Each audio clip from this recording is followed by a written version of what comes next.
I think what amazes me most is the smile that Vladimir Putin must have on his face when he hears people who've grown up with all of the benefits of Western liberal democracy somehow choosing his side against their own country.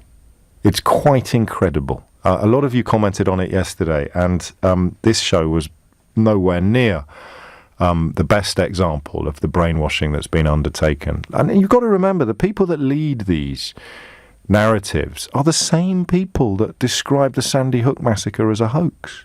They're the same people who argue that fruit juice cartons have been impregnated with a special chemical designed to make children gay.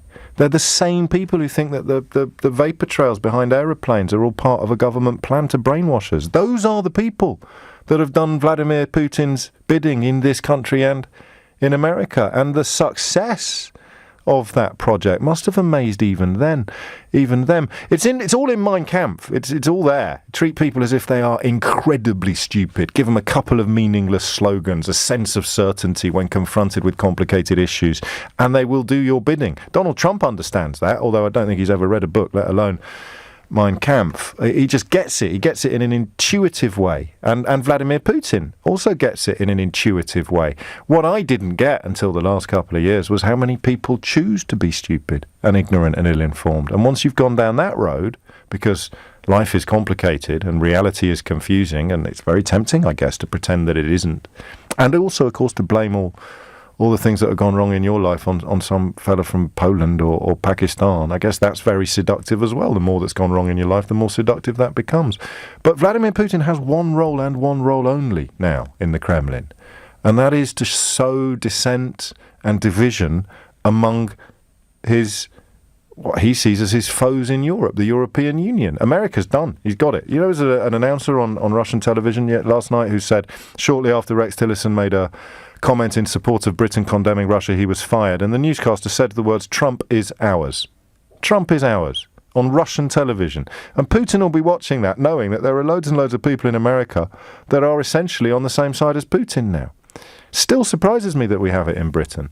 Still surprises me that we've allowed ourselves to be led by the nose quite so blindly into a position where now, if I opened up the phone lines, there'd be success. And it does, I'm sorry to say this, because I appreciate that all of the clever, decent, educated people who voted to leave the European Union can't quite believe who they've woken up in bed next to.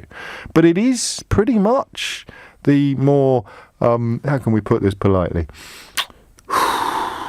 thick as horse poo Brexit voters who are coming down for Vladimir Putin. It makes very little sense until you see Brexit as, of course, a successful splintering of the European Union that Vladimir Putin sees as a threat to his rule. Because all of those former Soviet countries on the fringes of the European Union that sit, if you will, between us and them, the European Union, as it encourages them to embrace democracy, as it encourages them to embrace the freedoms that you and I have taken for granted all our lives, he pushes back against that by trying to make our freedoms look unattractive, by trying to make our democracy look divided and ineffective.